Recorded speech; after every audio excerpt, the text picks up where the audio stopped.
നമ്മളിന്ന് module 4-ലെ multiple choice questions ആണ് discuss ചെയ്യുക.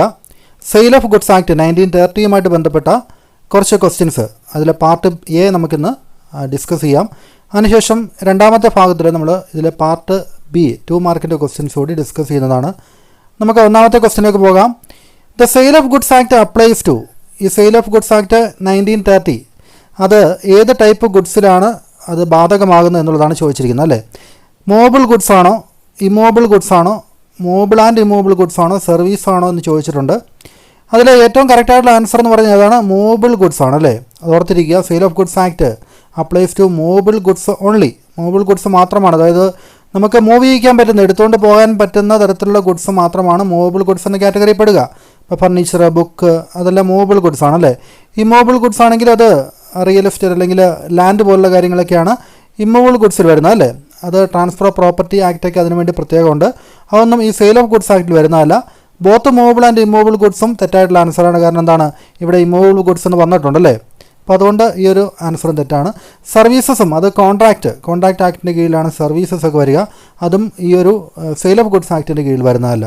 അപ്പോൾ മൂവബിൾ ഗുഡ്സ് മാത്രമാണ് ആപ്ലിക്കബിൾ എന്ന് ഓർത്തിരിക്കുക. ഇനി a contract of sale includes, contract of സെയിലിൽ ഏതൊക്കെയാണ് ഇൻക്ലൂഡ് ചെയ്തിരിക്കുന്നത് ചോദിച്ചിരിക്കുന്നു. Agreement to transfer ownership of goods. നമ്മൾ കോൺട്രാക്റ്റ് ഓഫ് സെയിലിൻ്റെ ഒരു പ്രത്യേകത എന്ന് പറഞ്ഞാൽ ഗുഡ്സിൻ്റെ ഓണർഷിപ്പ് അവിടെ ട്രാൻസ്ഫർ ചെയ്യപ്പെടുന്നുണ്ട് അല്ലേ. അപ്പോൾ കോൺട്രാക്റ്റ് ഓഫ് സെയിൽ, ഇപ്പോൾ സെയിൽസ് നടക്കുമ്പോൾ അതിൻ്റെ ഓണർഷിപ്പ് ഉടൻ ട്രാൻസ്ഫർ ചെയ്യും. അപ്പോൾ ഇങ്ങനെ ഓണർഷിപ്പ് ട്രാൻസ്ഫർ ചെയ്യാനുള്ള ഒരു എഗ്രിമെൻറ്റ്, ഗുഡ്സ് ട്രാൻസ്ഫർ ചെയ്യാൻ അതിൻ്റെ ഓണർഷിപ്പ് ഉൾപ്പെടെ ട്രാൻസ്ഫർ ചെയ്യാമെന്നുള്ള എഗ്രിമെൻറ്റിനാണ് നമ്മൾ കോൺട്രാക്റ്റ് ഓഫ് സെയിൽ അല്ലെങ്കിൽ എഗ്രിമെൻറ്റ് ഓഫ് സെയിൽ എന്നൊക്കെ പറയുക. അപ്പോൾ അതാണ് ഇതിൻ്റെ ആൻസറായിട്ട് വരിക. Lease agreement of movable goods, ലീസിന് കൊടുക്കുക, പാട്ടത്തിന് കൊടുക്കുക, അതൊന്നും സെയിൽസ് അല്ല അല്ലേ, അത് ലീസ് ട്രാൻസാക്ഷൻ മാത്രമാണ്. Service provided by business, service നമ്മുടെ ഈ ഒരു കോൺട്രാക്റ്റ് ഓഫ് സെയിലിൻ്റെ ബേസിൽ വരുന്നതല്ല. നൺ ഓഫ് ദി എബോവ് എന്നുള്ളതും തെറ്റായിട്ടുള്ള ആൻസറാണ്. കാരണം ആൻസറായിട്ട് എ ഉണ്ടല്ലേ. അപ്പോൾ എ ആണ് ആൻസറായിട്ട് വരിക. Then the essential element of A sale is, ഒരു സെയിൽസിലെ എസെൻഷ്യൽ എലമെൻറ്റ് എന്ന് വെച്ച് കഴിഞ്ഞാൽ ഏതാണ്? ഒരു സെയിൽസിലെ എസെൻഷ്യൽ എലമെൻറ്റ്, ഏറ്റവും പ്രധാനപ്പെട്ട ഒരു കാര്യം ഏതാണ് സെയിൽസിൽ എന്നുള്ളതാണ് ചോദിച്ചിരിക്കുന്നത്. Transfer of ownership of goods, ഗുഡ്സിൻ്റെ ഓണർഷിപ്പ് ട്രാൻസ്ഫർ ചെയ്യുക എന്നുള്ളത് തന്നെയാണ് അതിൻ്റെ ഏറ്റവും പ്രധാനപ്പെട്ട എസെൻഷ്യൽ ആയിട്ടുള്ള എലമെൻ്റ് ആയിട്ട് നമുക്ക് പറയാൻ സാധിക്കുക അല്ലേ. അപ്പോൾ ആൻസർ എ ആയിട്ട് വരുന്നു. പൊസഷൻ മാത്രമായിട്ട്, അതായത് കൈവശാവകാശം മാത്രമായിട്ടൊക്കെ മാറ്റുന്നത് അത് ഏതിലാണ്? ബെയിൽമെൻറ്റിൽ, contract of bailment, contract of ലീസിലൊക്കെയാണ് ഓണർഷിപ്പ് ട്രാൻസ്ഫർ ചെയ്യുന്നതാണല്ലേ ഒരു സെയിലിലെ എസെൻഷ്യൽ എലമെൻറ്റ് എന്ന് പറയുന്നത്. ഡെലിവറി, ഗുഡ്സിൻ്റെ ഡെലിവറി കൈമാറ്റം നടത്തിയിട്ട് മാത്രം കാര്യമില്ല, അതിന് ഓണർഷിപ്പോടെ ട്രാൻസ്ഫർ ചെയ്യണം അല്ലേ. ഈ ബാർട്ടർ ഓഫ് ഗുഡ്സ്, നമ്മൾ ഗുഡ്സിന് പകരം ഗുഡ്സ് വാങ്ങിക്കുക, ഒരു ഗുഡ്സ് കൊടുത്തിട്ട് ഒരു ഗുഡ്സ് ഇങ്ങോട്ട് വാങ്ങുക, അതൊരു കോൺട്രാക്റ്റ് ഓഫ് സെയിൽ ആക്ടിൽ അല്ലെങ്കിൽ ഈ ഒരു സെയിൽ ഓഫ് ഗുഡ്സ് ആക്ടിൽ വരുന്ന ഒരു കാര്യമല്ലെന്ന് പ്രത്യേകം പറഞ്ഞിട്ടുണ്ട്. അത് മൂവബിൾ ഗുഡ്സ് ആയിരിക്കണം, ഒപ്പം തന്നെ അത് പ്രൈസിന് വേണ്ടിയുള്ളതായിരിക്കണം. കൺസിഡറേഷനായിട്ട് പ്രൈസ് പേയ്മെൻറ്റ് കിട്ടുന്ന രീതിയിലുള്ള ഒരു ട്രാൻസാക്ഷൻ ആയിരിക്കണം, അതിനെയാണ് ഇവിടെ സെയിൽസ് എന്ന് പറയുക. അപ്പോൾ transfer of ownership of goods ആണ് ഇവിടെ ആൻസറായിട്ട് വരുന്നത്. അടുത്ത ക്വസ്റ്റ്യൻ നോക്കാം. The risk in goods passes to the buyer, ഗുഡ്സിലുള്ള റിസ്ക് അത് ബയറിലേക്ക് എപ്പോഴാണ് പാസ് ചെയ്യപ്പെടുന്നത്? ആ ഗുഡ്സിൻ്റെ ഓണർഷിപ്പ് ബയറിലേക്ക് ട്രാൻസ്ഫർ ചെയ്യുന്ന എപ്പോഴാണോ, അതായത് ആക്ച്വൽ സെയിൽസ് നടക്കുന്നത് എപ്പോഴാണോ, പിന്നീട് ആ ഗുഡ്സ് സൂക്ഷിക്കേണ്ട ചുമതല ആർക്കാണ്? ബയർക്കാണല്ലേ. അപ്പോൾ ആ ഗുഡ്സ് മേലുള്ള റിസ്ക് അത് ബയറുടെ ചുമതലയാവും. അപ്പോൾ ഓണർഷിപ്പ് ട്രാൻസ്ഫർ ചെയ്യുമ്പോഴാണ് അത് ഇവിടെ ഒരു റിസ്ക് കൈമാറ്റം ചെയ്യപ്പെടുക. Then a condition in a contract of sale, condition, നമ്മൾ ഈ ഒരു ചാപ്റ്ററിൽ കണ്ടീഷനെക്കുറിച്ചും വാറണ്ടിയെക്കുറിച്ചും നമ്മൾ പഠിച്ചിട്ടുണ്ടല്ലേ. അത് കണ്ടീഷൻ എന്ന് വെച്ച് കഴിഞ്ഞാൽ ഒരു കോൺട്രാക്റ്റിൻ്റെ മെയിൻ പർപ്പസ് അല്ലെങ്കിൽ ഏറ്റവും പ്രധാനപ്പെട്ട കാര്യമാണ് കണ്ടീഷൻ എന്ന് പറയുന്നത്. ആ ഒരു കോൺട്രാക്റ്റിൽ നമ്മൾ ഉദ്ദേശിച്ചിരിക്കുന്ന ഉൽപ്പന്നം തന്നെയാണോ, ആ ഉൽപ്പന്നത്തിൽ നിന്ന് വ്യത്യസ്തമായിട്ട് വേറൊരു ഉൽപ്പന്നമാണ് കിട്ടുന്നതെങ്കിൽ നമ്മുടെ ആ സെയിൽസ് അല്ലെങ്കിൽ നമ്മൾ ആ ഉൽപ്പന്നം വാങ്ങിക്കുന്നതിൻ്റെ മെയിൻ പർപ്പസ്, പ്രധാന ഉദ്ദേശം തന്നെ തെറ്റിപ്പോവുകയാണല്ലേ. അപ്പോൾ അത് നമ്മുടെ ആ ഒരു കോൺട്രാക്റ്റിൻ്റെ മെയിൻ പർപ്പസിനെ അഫക്റ്റ് ചെയ്യുന്ന ആ ഒരു ടൈമിനെയാണ് നമ്മൾ കണ്ടീഷൻ എന്ന് പറയുന്നത്. നമ്മളൊരു പെട്രോൾ കാർ ഓർഡർ ചെയ്യുന്നു, ഒരു പെട്രോൾ കാർ ഓർഡർ ചെയ്യുന്ന നമുക്ക് പകരം കിട്ടുന്നത് ഡീസൽ കാർ ആണെങ്കിലോ അവിടെ ആ ഒരു കണ്ടീഷൻ വയലേറ്റ് ചെയ്യപ്പെടുകയാണല്ലേ. അതായത് പ്രധാനപ്പെട്ട മെയിൻ പർപ്പസ് ഒരു പെട്രോൾ കാർ വാങ്ങാമെന്നുള്ള ആ നമ്മുടെ ഉദ്ദേശം, മെയിൻ പർപ്പസ് അവിടെ നടക്കുന്നില്ല. അപ്പോൾ അത്തരത്തിലുള്ള ഏറ്റവും പ്രധാനപ്പെട്ട കാര്യത്തെയാണ് നമ്മൾ കണ്ടീഷൻ എന്ന് പറഞ്ഞത് ഓർത്തിരിക്കുക. അപ്പോൾ ഇവിടെ കണ്ടീഷൻ എന്ന് വെച്ച് കഴിഞ്ഞാൽ term that affects the main purpose of the contract, ആ ഒരു വാക്ക് ഓർത്തിരിക്കുക. Minor term that does not affect the contract, കോൺട്രാക്റ്റിനെ അഫക്റ്റ് ചെയ്യാത്ത മൈനർ ടേമിന് നമ്മൾ പറയുന്ന പേര് വാറണ്ടി എന്നാണല്ലേ. അപ്പോൾ അത് വാറണ്ടിയെക്കുറിച്ചല്ല, കണ്ടീഷനെക്കുറിച്ചാണ് ഇവിടെ ചോദിച്ചിരിക്കുന്നത് അല്ലേ. Then a warranty in a contract of sale, നോക്കുക, warranty in a contract of sale, ഒരു കോൺട്രാക്റ്റ് ഓഫ് സെയിൽ വാറണ്ടി എന്ന് വെച്ച് കഴിഞ്ഞാൽ it's a minor term that doesn't affect the main purpose of the contract. ഒരു കോൺട്രാക്റ്റിൻ്റെ main പർപ്പസിനെ affect ചെയ്യാത്ത minor ടേമിനെ, അതായത് അതിൻ്റെ കണ്ടീഷനിലെ കൊളാട്രലായിട്ട് വരുന്ന അതിൻ്റെ താഴെ വരുന്ന മൈനറായിട്ടുള്ള ഒരു ടേം മാത്രമാണ് വാറണ്ടി എന്ന് പറയുന്നത്. നമ്മളൊരു കാർ വാങ്ങിച്ചു, അതിന് ആദ്യത്തെ 6 സർവീസ് നമുക്ക് ഫ്രീ ആണെന്ന് പറഞ്ഞിരുന്നു. 5 സർവീസേ നമുക്ക് ലഭിച്ചുള്ളൂ, 6ാമത്തെ സർവീസ് നമുക്ക് കിട്ടിയില്ല. അപ്പോൾ പക്ഷേ നമ്മൾ ആ കാർ നമുക്ക് കിട്ടിയെന്നുള്ളത് ശരിയാണല്ലേ. അതിൻ്റെ കൂടെയുള്ള അത്ര തന്നെ പ്രാധാന്യമില്ലാത്ത മറ്റൊരു കാര്യമായിരുന്നു സർവീസ് എന്ന് പറയുന്നത് അല്ലേ. അപ്പോൾ അതൊരു മൈനർ ടേമാണ്. വാറണ്ടി ബ്രീച്ച് ആയി കഴിഞ്ഞാൽ അല്ലെങ്കിൽ വാറണ്ടി കിട്ടിയില്ല എങ്കിൽ അത് നമുക്ക് എന്ത് ചെയ്യാം, അതിനുവേണ്ടി ഡാമേജിന് വേണ്ടി നമുക്ക് ക്ലെയിം ചെയ്യാവുന്നതാണ് അല്ലേ. നമുക്ക് കിട്ടാത്തതിന് പരിഹാരം നഷ്ടപരിഹാരം നമുക്ക് ക്ലെയിം ചെയ്യാവുന്നതാണ്. അപ്പോൾ പക്ഷേ നമുക്ക് കണ്ടീഷനാണ് വയലേറ്റ് ചെയ്യപ്പെടുന്നതെങ്കിൽ ആ ഒരു കോൺട്രാക്റ്റ് തന്നെ ക്യാൻസൽ ചെയ്യാനും നമുക്ക് ആ ഗുഡ്സ് തിരികെ കൊടുക്കാനൊക്കെ ഉള്ള അവകാശം നമുക്ക് ലഭിക്കുന്നതാണ്. വാറണ്ടിയിൽ നമുക്ക് ഡാമേജിന് അല്ലെങ്കിൽ കോമ്പൻസേഷന് മാത്രമേ അവകാശമുള്ളൂ എന്നുള്ളത് ഓർത്തിരിക്കാം. അപ്പോൾ ആൻസർ എ ആണ് ഇവിടെ വരിക. തന്നെ സെല്ലർ മസ്റ്റ് ഹാവ്, ഒരു സെല്ലർ അയാൾക്ക് എന്താണ് the right to sell the goods. ഒരു സെല്ലർക്ക് അയാൾ ഗുഡ്സ് വിൽക്കാനുള്ള അവകാശം അയാളുടെ ഉണ്ടായിരിക്കണം. എന്ന് വെച്ച് കഴിഞ്ഞാൽ അയാളുടെ സ്വന്തം ഗുഡ്സ് ആയിരിക്കണം അല്ലേ. അതിന് ആ ഗുഡ്സിൻ്റെ ടൈറ്റിൽ കറക്റ്റായിട്ടുള്ള ടൈറ്റിൽ അതിൻ്റെ ഉടമസ്ഥാവകാശം അയാൾക്ക് ഉണ്ടായിരിക്കണം. അപ്പോൾ അതാണ് പറയുന്നത് right to sell the goods. ഒരു ഗുഡ്സ് വിൽക്കാൻ വേണ്ടി അവകാശമുള്ള ആൾക്ക് മാത്രമേ ആ ഗുഡ്സ് വിൽക്കാൻ വേണ്ടി സാധിക്കുകയുള്ളൂ അല്ലേ. അയാൾക്ക് ജസ്റ്റ് ഗുഡ്സിൻ്റെ പൊസഷനുണ്ട്, അപ്പോൾ ബെയിൽമെൻറ്റിൻ്റെ ഭാഗമായിട്ട് എടുത്തിരിക്കുന്ന ഗുഡ്സ് അതൊന്നും അയാൾക്ക് വിൽക്കാൻ വേണ്ടി സാധിക്കില്ല അല്ലേ. അപ്പോൾ അത് seller must have the right to sell the goods എന്നുള്ളതാണ് ആൻസർ വരിക. ഗുഡ്സ് മസ്റ്റ് ബി, ഗുഡ്സ് എന്ന് വെച്ച് കഴിഞ്ഞാൽ it must be fit for the purpose specified by the buyer. നമ്മൾ ഏത് ആവശ്യത്തിന് വേണ്ടിയാണോ നമ്മൾ ഈ ഒരു ഗുഡ്സ് വാങ്ങിക്കുന്നത് ആ ഒരു പർപ്പസ് സെർവ് ചെയ്യുന്ന അത്രമാത്രം ഫിറ്റായിട്ട് അല്ലെങ്കിൽ അതിന് യോജിച്ച ഗുഡ്സ് തന്നെയായിരിക്കണം നമുക്ക് ലഭിക്കേണ്ടത് അല്ലേ. നമ്മൾ ഒരു പെയിൻറ്റ് വാങ്ങാൻ വേണ്ടി നമ്മൾ കടയിൽ ചെന്നു, എക്സ്റ്റീരിയർ പെയിൻറ്റാണ് നമ്മൾ ആവശ്യപ്പെട്ടത്, അവർ നമുക്ക് തന്നത് ഇൻറ്റീരിയർ പെയിൻറ്റ് അല്ലേ. അപ്പോൾ ഇൻറ്റീരിയർ പെയിൻറ്റിന് എക്സ്റ്റീരിയർ പെയിൻറ്റിൻ്റെ അത്രയും ക്വാളിറ്റി ഉണ്ടാവില്ല അല്ലേ. അത് വീടിനകത്ത് അടിക്കാനുള്ള പെയിൻറ്റാണ്. അപ്പോൾ നമ്മൾ എക്സ്റ്റീരിയർ പുറത്ത് അടിക്കേണ്ട പെയിൻറ്റ് അല്പോഴും ക്വാളിറ്റി ഉള്ളതായിരിക്കണം. അപ്പോൾ നമ്മുടെ മെയിൻ പർപ്പസ് അവിടെ തെറ്റിപ്പോയിരിക്കുന്നു അല്ലേ. അത് ശരിക്കും പറഞ്ഞാൽ അത് കണ്ടീഷനാണല്ലേ. അതായത് പ്രധാനപ്പെട്ട ആ ഒരു നമ്മുടെ ഉൽപ്പന്നം വാങ്ങിക്കുന്നതിൻ്റെ മെയിൻ പർപ്പസ് തന്നെ അവിടെ മറന്നു പോയിരിക്കണം, അല്ലെങ്കിൽ അത് നമുക്ക് കിട്ടാണ്ടിരിക്കുകയാണ്. അപ്പോൾ അതുകൊണ്ട് തന്നെ അതൊരു കണ്ടീഷനെ ബാധിക്കുന്ന പ്രശ്നമാണ്. നമുക്കത് ആ ഗുഡ്സ് റിജക്റ്റ് ചെയ്യാനും ആ കോൺട്രാക്റ്റ് ക്യാൻസൽ ചെയ്യാനൊക്കെ നമുക്ക് അവകാശം ഉണ്ടായിരിക്കും അല്ലേ. അപ്പോൾ ഏതായാലും goods must be fit for the purpose specified by the buyer. Answer A. When goods deliver are not as per the contract പ്രകാരമല്ല ഗുഡ്സ് ഡെലിവറി നടത്തിയിരിക്കുന്നതെങ്കിൽ ദ ബയർ ക്യാൻ, അത് കോൺട്രാക്റ്റിൽ പറഞ്ഞിരിക്കുന്ന പോലെ എല്ലാ ഗുഡ്സ് ഡെലിവറി നടത്തിയിരിക്കുന്നതെങ്കിൽ, അതായത് ഗുഡ്സിന് എന്തെങ്കിലും വ്യത്യാസം ഉണ്ടെങ്കിൽ അതെല്ലാം കണ്ടീഷനെ ബാധിക്കുന്ന കാര്യമാണ്. അവിടെ he can reject the goods reject ചെയ്യാം, റിസെൻഡ് ദ കോൺട്രാക്റ്റ് തന്നെ ക്യാൻസൽ ചെയ്യാം, ക്ലെയിം ഡാമേജസ്, നമുക്ക് ഡാമേജസും ക്ലെയിം ചെയ്യാം. ഓൾ ഓഫ് ദി അബോവ് അല്ലേ, എല്ലാം ആൻസറായിട്ട് വരുന്നുണ്ടല്ലേ. അപ്പോൾ not as per the contract condition അവിടെ വയലേറ്റ് ചെയ്യപ്പെടുന്നുണ്ടെങ്കിൽ നമുക്ക് ചെയ്യാൻ പറ്റുന്ന കാര്യങ്ങളാണ് ഗുഡ്സ് റിജക്റ്റ് ചെയ്യുക. ഈ തന്നിരിക്കുന്ന ഗുഡ്സ് വേണ്ട എന്ന് പറയാം, പകരം നമുക്ക് ഗുഡ്സ് ആവശ്യപ്പെടാം അല്ലേ. റിസെൻഡ് ദ കോൺട്രാക്റ്റ്, നമുക്ക് അവരുമായിട്ടുള്ള കോൺട്രാക്റ്റ് തന്നെ അവസാനിപ്പിച്ചേക്കാം അല്ലേ. പിന്നീട് ഗുഡ്സ് വാങ്ങിക്കേണ്ട ആവശ്യം പോലും ഇല്ല. ക്ലെയിം ദ ഡാമേജസ് ക്ലെയിം ചെയ്യാം, എല്ലാം നമുക്ക് ചെയ്യാൻ പറ്റും. ഓൾ ഓഫ് ദി അബോവ് എന്നുള്ളതാണ് ആൻസർ വരിക അല്ലേ. Breach of warranty allows the buyer to, breach of warranty അല്ലേ, വാറണ്ടിയാണ് വയലേറ്റ് ചെയ്യപ്പെടുന്നതെങ്കിൽ, കണ്ടീഷനല്ല വയലേറ്റ് ചെയ്യപ്പെടുന്നത്, വാറണ്ടി മൈനർ ടേം അല്ലേ, അതാണ് ഇവിടെ വയലേറ്റ് ചെയ്യപ്പെടുന്നതെങ്കിൽ റിജക്റ്റ് ദ ഗുഡ്സ് റിജക്റ്റ് ചെയ്യാനുള്ള അവകാശം അയാൾക്കുണ്ടായിരിക്കില്ല. ഹി ക്യാൻ ക്ലെയിം ഡാമേജ് അല്ലേ, ഡാമേജ് ക്ലെയിം ചെയ്യാൻ വേണ്ടി മാത്രമാണ് അയാൾക്ക് അവകാശം ഉണ്ടായിരിക്കുക അല്ലേ. ഡാമേജ് ക്ലെയിം ചെയ്യാൻ വേണ്ടി അവിടെ കണ്ടീഷനാണ് വയലേറ്റ് ചെയ്യപ്പെടുന്നതെങ്കിൽ ഗുഡ്സ് റിജക്റ്റ് ചെയ്യാനും കോൺട്രാക്റ്റിൽ നിന്ന് പിന്മാറാനും ഡാമേജസ് ക്ലെയിം ചെയ്യാനും എല്ലാ ആൾക്കും അവകാശം ഉണ്ടായിരിക്കും അല്ലേ. കോൺട്രാക്ട് ടെർമിനേറ്റ് ചെയ്യാനുള്ള അവകാശമില്ല. ഡിമാൻഡ് റീപ്ലേസ്മെൻറ്റ്, ഗുഡ്സ് മാറ്റി കിട്ടാൻ അവകാശമില്ല. അയാൾക്ക് കോമ്പൻസേഷൻ ഡാമേജിന് മാത്രമേ അവകാശം ഉണ്ടായിരിക്കുകയുള്ളൂ. ബ്രീച്ച് ഓഫ് വാറണ്ടിയാണ് ഇവിടെ വയലേറ്റ് ചെയ്യപ്പെടുന്നതെങ്കിൽ. Answer B. The sale of goods act governs the sale of goods act, അത് ഏതിൻ്റെ സെയിൽസാണ്? മൂവബിൾ ഗുഡ്സിൻ്റെ കേസിൽ മാത്രമാണ് അല്ലേ. ഈ movable and immovable property, goods and service together, ഇതൊന്നും അല്ല. ഏതാണ്? മൂവബിൾ പ്രോപ്പർട്ടി ഉള്ളി. നമ്മൾ ആദ്യം തന്നെ ഇത് കണ്ടിരുന്നു അല്ലേ. ഇനി സെയിൽ ഓർ റിട്ടേൺ കോൺട്രാക്റ്റിൽ the buyer can, sale or return contract എന്ന് വെച്ച് കഴിഞ്ഞാൽ നമ്മൾ ഒരു ഗുഡ്സ് അത് വാങ്ങാൻ താല്പര്യമുള്ള ആളുകളിലേക്ക് നമ്മൾ അയച്ചു കൊടുക്കുന്നു. അതിനുശേഷം അവർക്ക് താല്പര്യമില്ലെങ്കിൽ അത് തിരിച്ച് അയക്കാം, അല്ല അക്സെപ്റ്റ് ചെയ്യണമെന്നില്ല, റിട്ടേൺ ചെയ്യുക അല്ലേ. അയാൾ അക്സെപ്റ്റ് ചെയ്യുകയാണെങ്കിൽ അത് സെയിൽസായിട്ട് മാറും, റിട്ടേൺ ചെയ്യുകയാണെങ്കിൽ അവിടെ സെയിൽസ് നടക്കില്ല. അപ്പോൾ അത്തരത്തിലുള്ള കരാറാണ് സെയിൽ ഓർ റിട്ടേൺ ബേസിലുള്ള വിൽപ്പന എന്ന് പറയുന്നത്. അപ്പോൾ അങ്ങനെയുള്ള സാഹചര്യത്തിൽ accept or reject the goods within A specified time, അയാൾക്ക് അനിശ്ചിത കാലത്തേക്ക് ഈ ഒരു ഗുഡ്സ് അക്സെപ്റ്റ് ചെയ്യാണ്ടിരിക്കാൻ വേണ്ടി സാധിക്കില്ല. വിത്തിൻ എ റീസണബിൾ ടൈം അത് അയാൾ അക്സെപ്റ്റ് ചെയ്തിരിക്കണം അല്ലേ. ഗുഡ്സ് ഒന്നെങ്കിൽ അക്സെപ്റ്റ് ചെയ്യണം അല്ലെങ്കിൽ റിട്ടേൺ ചെയ്തിരിക്കണം അല്ലേ, റിജക്റ്റ് ചെയ്തിരിക്കണം. അപ്പോൾ അതിനൊരു പരമാവധി ഒരു കാലാവധി ഉണ്ടായിരിക്കും, റീസണബിൾ ടൈം, ഒരു സ്പെസിഫൈഡ് ടൈം, കോൺട്രാക്റ്റ് പറഞ്ഞിരിക്കുന്ന ആ ഒരു ടൈമിനുള്ളിൽ അയാൾ എന്ത് ചെയ്യണം? റിജക്റ്റ് ചെയ്യുകയോ അക്സെപ്റ്റ് ചെയ്യുകയോ ചെയ്യേണ്ടതാണ്. Goods are sold by sample, goods sample അനുസരിച്ചാണ് വിൽക്കുന്നത്, അല്ലെങ്കിൽ സാമ്പിൾ കാണിച്ചതിന് ശേഷമാണ് ഗുഡ്സ് പിന്നീട് വിൽപ്പന നടത്തിയിരിക്കുന്നത്. The seller delivers the goods that do not match the sample, actually നമ്മൾ സാമ്പിൾ കൊടുത്തത് വേറൊരു ഐറ്റമാണ്, പക്ഷേ ശരിക്കും വിൽപ്പന നടത്തുമ്പോൾ അത് മറ്റൊരു ഐറ്റമായിട്ട് മാറുന്നു. അല്ലെങ്കിൽ സാമ്പിൾ തന്നിരിക്കുന്ന പോലെ അല്ല, ആ ക്വാളിറ്റിയുള്ള ഐറ്റം അല്ല നമുക്ക് കിട്ടിയിരിക്കുന്നത്. അങ്ങനെയാണെങ്കിൽ ബയർക്ക് എന്ത് ചെയ്യാൻ സാധിക്കും? He can reject the goods. അവിടെ കണ്ടീഷനാണ് വയലേറ്റ് ചെയ്യപ്പെട്ടിരിക്കുന്നത് അല്ലേ. അപ്പോൾ അതുകൊണ്ട് അവിടെ ഗുഡ്സ് റിജക്റ്റ് ചെയ്യാം, ഡാമേജിന് ക്ലെയിം ചെയ്യാം, കോൺടാക്ട് ചെയ്യാൻ ക്യാൻസൽ ചെയ്യാം. ഓൾ ഓഫ് ദി അബവ് ആണ് ആൻസർ ആയിട്ട് വരുന്നത് അല്ലേ. ദ ബയർ മസ്റ്റ് എന്താണ് ചെയ്യേണ്ടത്? Pay the agreed price for the goods. ആ ഗുഡ്സിൽ അയാൾ എത്രയാണോ പേയ്മെൻറ്റ് കൊടുക്കാമെന്ന് പറഞ്ഞത് അതുമേൽ പേയ്മെൻറ്റ് നടത്തുക. Inspect the goods before acceptance. Goods accept ചെയ്യുന്നതിന് മുമ്പ് ആ ഗുഡ്സ് പരിശോധിച്ച് നോക്കാനുള്ള ആ ഉത്തരവാദിത്തം ബയർക്കുണ്ട്. Accept the delivery as per the കോൺടാക്റ്റിൽ പറഞ്ഞിരിക്കുന്ന പോലെ ഡെലിവറി, അതിൻ്റെ ഡേറ്റ്, ടൈം, എവിടെ വെച്ച് ഡെലിവറി, അത്തരത്തിലുള്ള കാര്യങ്ങളെല്ലാം കോൺടാക്റ്റിൽ പറഞ്ഞിരിക്കുന്ന പോലെ എന്താണോ ആ രീതിയിൽ ആ ഡെലിവറി അക്സെപ്റ്റ് ചെയ്യുക അല്ലേ. ഓൾ ഓഫ് ദി അബവ് ആണ് ആൻസർ വരിക. A buyer who delays taking delivery of goods.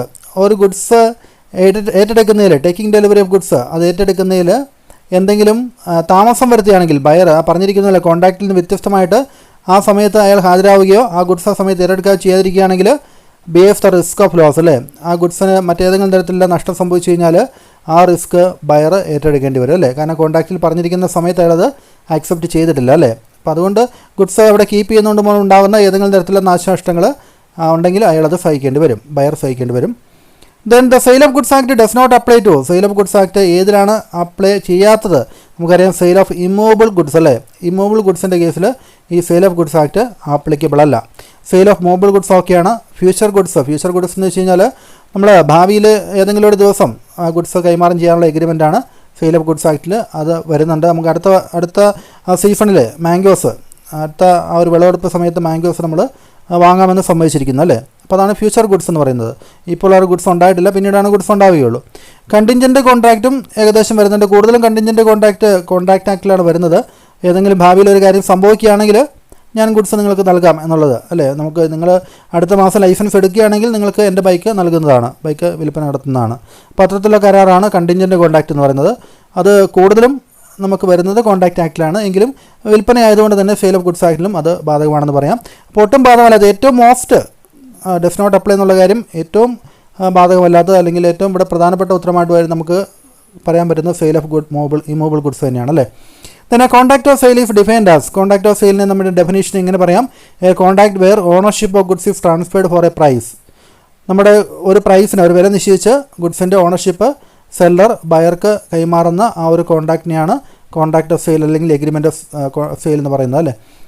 Then which of the following is not essential for a contract of sale. Contract of sale essential അല്ലാത്ത കാര്യം ഏതെന്നാണ് ചോദിച്ചിരിക്കുന്നത്. Ownership must transfer immediately. Ownership ഉടനെ തന്നെ transfer ചെയ്യണമെന്ന് നിർബന്ധമില്ല. It is not an essential contract അല്ലേ. Ownership ഉടനെ തന്നെ ട്രാൻസ്ഫർ ചെയ്യണമെന്ന് നിർബന്ധമില്ല. ബാക്കിയുള്ള കാര്യങ്ങളെല്ലാം എസെൻഷ്യൽ തന്നെയാണ്. അതായത് goods must be movable goods ആയിരിക്കണം. Price must be paid or promised. അതായത് പ്രൈസ് ആയിരിക്കണം കൺസിഡറേഷൻ, ഒന്നെങ്കിൽ അത് ഇമ്മീഡിയറ്റ് പേയ്മെൻറ്റ് നടത്തണം, അല്ലെങ്കിൽ പിന്നീട് കൊടുക്കാമെന്ന് പറഞ്ഞിട്ടുണ്ടായിരിക്കണം. അതായത് ക്രെഡിറ്റ് സെയിൽ ആയിരിക്കാം, അത് കുഴപ്പമില്ല. ദ ഗുഡ്സ് മസ്റ്റ് ബി ലോഫുള്ളായിട്ട് ഗുഡ്സ് ആയിരിക്കണം അല്ലേ. ലോഫുള്ളായി നിയമപരമായിട്ട് നമുക്ക് വിൽക്കാൻ പറ്റുന്ന ഒരു ഗുഡ്സ് ആയിരിക്കണം. ഇല്ലീഗലായിട്ട് ഗുഡ്സ് സ്മഗ്ലിംഗ് പോലുള്ള കാര്യങ്ങളൊന്നും ചെയ്യാൻ പാടില്ല. അപ്പോൾ അതെല്ലാം കോൺട്രാക്ട് ഓഫ് സെയിലിൻ്റെ എസെൻഷ്യൽ കാര്യങ്ങൾ തന്നെയാണ്. ഓണർഷിപ്പ് മസ്റ്റ് ട്രാൻസ്ഫർ ഇമ്മീഡിയറ്റ്ലി എന്നുള്ളത് ഉടനെ തന്നെ ട്രാൻസ്ഫർ ചെയ്യണമെന്ന് നിർബന്ധമില്ല. ഒരു നിശ്ചിത ഒരു agreement to sale, contract of സെയിലാണല്ലേ, കോൺട്രാക്ട് ഓഫ് സെയിൽ മാത്രമാണ്. പിന്നീട് നമ്മൾ ഭാവിയിൽ പറയുന്ന സമയത്ത് ഓണർഷിപ്പ് ട്രാൻസ്ഫർ ചെയ്യുന്ന, അതായത് വിൽപ്പന നടത്തുന്ന സമയത്ത് നമ്മൾ ഓണർഷിപ്പ് ട്രാൻസ്ഫർ ചെയ്താൽ മതി. കോൺട്രാക്ട് ഓഫ് സെയിലും നമ്മൾ ഓർത്തിരിക്കണം. സെയിൽസിൻ്റെ കേസല്ല ഈ പറയുന്നത്. സെയിൽസിൻ്റെ കേസിലാണ് ഓണർഷിപ്പ് ട്രാൻസ്ഫർ ചെയ്യണം അല്ലേ. ഇത് കോൺട്രാക്ട് ഓഫ് സെയിലാണ്, സെയിൽ നടത്താനുള്ള കോൺട്രാക്റ്റാണ്. അത് ഭാവിയിൽ ഒരു നിശ്ചിത ദിവസമായിരിക്കും. ആ സമയത്ത് ഓണർഷിപ്പ് ട്രാൻസ്ഫർ ചെയ്താൽ മതി. ഇമ്മീഡിയറ്റ് ഇപ്പോൾ തന്നെ എഗ്രിമെൻറ്റിൽ ഏർപ്പെടുമ്പോൾ തന്നെ ട്രാൻസ്ഫർ ചെയ്യേണ്ട ആവശ്യമില്ല എന്നുള്ളതാണ് ഇവിടെ മനസ്സിലാക്കേണ്ടത്. Then in a sale involving specific goods property passes. In a sale involving specific goods എന്ന് വെച്ച് കഴിഞ്ഞാൽ നമ്മൾ ഐഡൻറ്റിഫൈ ചെയ്ത ആ ഒരു ഗുഡ്സാണ് സ്പെസിഫിക് ഗുഡ്സ് എന്ന് പറയുന്നത്. നമ്മളൊരു കടയിൽ കയറി ആ ഭിത്തിയിൽ തൂക്കിയിട്ടിരിക്കുന്ന, വിൽക്കാണ്ടിരിക്കുന്ന ഒരു പർട്ടിക്കുലർ ഒരു ഏതെങ്കിലും രൂപത്തിലുള്ള ഒരു ഫോട്ടോ, ആ ഒരു ഫോട്ടോ നമ്മൾ വാങ്ങിക്കുന്നു. അത് നമ്മൾ തിരിച്ചറിഞ്ഞ് അതാണ് നമ്മൾ വാങ്ങിക്കേണ്ട ഉൽപ്പന്നം തിരിച്ചറിഞ്ഞപ്പോൾ അതെന്താണ്, അതൊരു സ്പെസിഫിക് ഗുഡ്സ് ആയിട്ട് മാറുന്നത് അല്ലേ. അസർട്ടൈൻഡ് ഗുഡ്സ് എന്നൊക്കെ പറയാം. അപ്പോൾ ആ ഒരു സ്പെസിഫിക് ഗുഡ്സിൻ്റെ കേസിൽ പ്രോപ്പർട്ടി പാസ് ചെയ്യുന്നത് എപ്പോഴാണ് ചോദിച്ചിരിക്കുന്നത്? When goods are ascertained and ready for delivery. ആ ഗുഡ്സ് നമ്മൾ തിരിച്ചറിഞ്ഞ് അത് ഡെലിവറിക്ക് വേണ്ടി, അതായത് ഡെലിവറിയായിട്ട് നമുക്ക് നൽകുമ്പോൾ ആ ഗുഡ്സിൻ്റെ മേലുള്ള അവകാശം നമുക്ക് ലഭിക്കുകയാണ് അല്ലേ, property passes. Then a condition is a sale contract refers to. ഒരു കണ്ടീഷൻ എന്ന് വെച്ച് കഴിഞ്ഞാൽ മേജർ ടേം ആണല്ലേ, മൈനർ ടേം അല്ല. മൈനർ ടേം എന്താണ്? വാറണ്ടിയാണല്ലേ. അപ്പോൾ ഇവിടെ the term essential to the main purpose of the contract എന്നുള്ളതാണ് ആൻസർ അല്ലേ. നമ്മുടെ കോൺട്രാക്റ്റിൻ്റെ മെയിൻ പർപ്പസിനെ സെർവ് ചെയ്യുന്ന ആ ഒരു മേജർ ടൈം, ഏറ്റവും പ്രധാനപ്പെട്ട ആ ഒരു കണ്ടീഷൻ അല്ലേ, ആ ഒരു ഭാഗം, അതിനെയാണ് കണ്ടീഷൻ എന്ന് പറയുന്നത്. A warranty refers to, warranty എന്ന് വെച്ച് കഴിഞ്ഞാൽ the time that is non essential. Essential ആയിട്ടുള്ള കാര്യം ഏതാണ്? കണ്ടീഷനാണ് അല്ലേ. വാറണ്ടി എന്ന് വെച്ച് കഴിഞ്ഞാൽ നോൺ എസെൻഷ്യലാണ് to the contract. Then the seller must deliver the goods as, seller എങ്ങനെയാണ് ഗുഡ്സ് ഡെലിവറി നടത്തേണ്ടത്? Agreed upon in the contract, കോൺട്രാക്റ്റിൽ പറഞ്ഞിരിക്കുന്നത് എങ്ങനെയാണോ അതുപോലെ തന്നെയാണ് ആ സെല്ലർ ഗുഡ്സിൻ്റെ ഡെലിവറി നടത്തേണ്ടത്. ആ ഗുഡ്സ് എവിടെ വെച്ചാണ് നടത്തേണ്ടത്, ഡെലിവറി ഏത് സമയത്താണ് അല്ലേ, ഏത് ദിവസമാണ് തുടങ്ങിയ കാര്യങ്ങളൊക്കെ കോൺട്രാക്റ്റിൽ പറഞ്ഞിട്ടുണ്ടെങ്കിൽ അതുപോലെ തന്നെ ഗുഡ്സിൻ്റെ ഡെലിവറി നടത്തേണ്ടതാണ്. Risk in goods passes to the buyer, ഒരു ബയറിലേക്ക് ഗുഡ്സിൻ്റെ ആ റിസ്ക് പാസ് ചെയ്യപ്പെടുന്നത് എപ്പോഴാണ്? ഏറ്റവും പ്രധാനപ്പെട്ട ഉത്തരം ownership is transfer to the buyer അല്ലേ. ബയറിലേക്ക് ആ ഓണർഷിപ്പ് ട്രാൻസ്ഫർ ചെയ്യുമ്പോഴാണ് അല്ലേ, അയാൾ അതിൻ്റെ ഉടമസ്ഥനാവുമ്പോഴാണ് ആ ഒരു ഗുഡ്സ് മേലുള്ള റിസ്ക്കും അയാളിലേക്ക് ട്രാൻസ്ഫർ ചെയ്യപ്പെടുന്നത് അല്ലേ. Payment if delayed by the buyer, payment delay ആയെന്ന് പറഞ്ഞാൽ കുഴപ്പമില്ല, ഓണർഷിപ്പ് ട്രാൻസ്ഫർ ആയി കഴിഞ്ഞാൽ മാത്രമേ അയാൾക്ക് ഗുഡ്സിൻ്റെ ആ ഒരു റിസ്ക് കൂടെ ട്രാൻസ്ഫർ ചെയ്യപ്പെടുന്നുള്ളൂ അല്ലേ. പേയ്മെൻ്റ് അല്ല, ആക്ച്വൽ ഡെലിവറി എടുക്കുന്ന സമയത്ത് അയാൾ താമസിച്ച് വന്നതുകൊണ്ട് ഗുഡ്സിൻ്റെ ഡെലിവറി താമസിച്ചു, ആ സമയത്തും അയാൾക്ക് റിസ്ക് ട്രാൻസ്ഫർ ചെയ്യപ്പെടുന്നുണ്ട്. അക്കാര്യം നമ്മൾ മറ്റൊരു ക്വസ്റ്റ്യൻ നമ്മൾ കണ്ടതുമാണ് അല്ലേ. ഇനി നമുക്ക് അടുത്ത ക്വസ്റ്റ്യൻ നോക്കാം. If goods are damage during transit and the risk has pass to the buyer the seller, നമ്മൾ ഗുഡ്സ് വിൽപ്പന നടത്തിയതിന് ശേഷം അത് അയച്ചു അല്ലേ, അത് ഗുഡ്സ് ഇൻ ട്രാൻസിറ്റ് ആണ്, അത് ബയറിലേക്ക് എത്താൻ പോകുന്നേ ഉള്ളൂ. അങ്ങനെ വരുമ്പോൾ അത് എത്തുന്നതിന് മുമ്പ് ഉണ്ടാകുന്ന റിസ്ക് ഇത് സെല്ലർക്ക് നോക്കുക. Has no liability for the damage, അയാൾക്ക് ഡാമേജിന് ലൈബിലിറ്റി ഉണ്ടായിരിക്കില്ല അല്ലേ. അതിൻ്റെ ഇടയ്ക്ക് വെച്ച ലൈബിലിറ്റി, ഗുഡ്സിൻ്റെ വിൽപ്പന നടന്നതാണല്ലേ, ഡ്യൂറിങ് ദ ട്രാൻസിറ്റ് ആണ്. Risk has passed to the buyer, ബയറിലേക്ക് അതിൻ്റെ ഓണർഷിപ്പ് മാറിയതുകൊണ്ട് തന്നെ റിസ്ക് ബയറിലേക്ക് മാറി, അതുകൊണ്ട് തന്നെ സെല്ലർക്ക് ആ ഒരു ലൈബിലിറ്റി ഉണ്ടായിരിക്കില്ല, ഡാമേജ് ഒന്നും പിന്നീട് കൊടുക്കേണ്ട ആവശ്യമില്ല. പിന്നെ ഇൻ എ സെയിൽ ഓഫ് ഗുഡ്സിൽ exact goods agreed upon must be delivered എന്നുള്ളതാണ് കറക്റ്റായിട്ട്. അതായത് ഗുഡ്സിൽ ഏത് ഗുഡ്സാണ് നമ്മൾ കൊടുക്കാമെന്ന് പറഞ്ഞിരിക്കുന്നത്, എഗ്രി ചെയ്തിരിക്കുന്നത്, കോൺട്രാക്റ്റിൽ പറഞ്ഞിരിക്കുന്നത്, അപ്പോൾ അതേ ഗുഡ്സ് തന്നെ ഡെലിവറി നടത്തേണ്ടതാണ്. സ്പെസിഫിക് ഗുഡ്സിൻ്റെ കേസിൽ പ്രത്യേകിച്ച് അതേ ഗുഡ്സ് തന്നെ കൊടുക്കേണ്ടതാണ് അല്ലേ.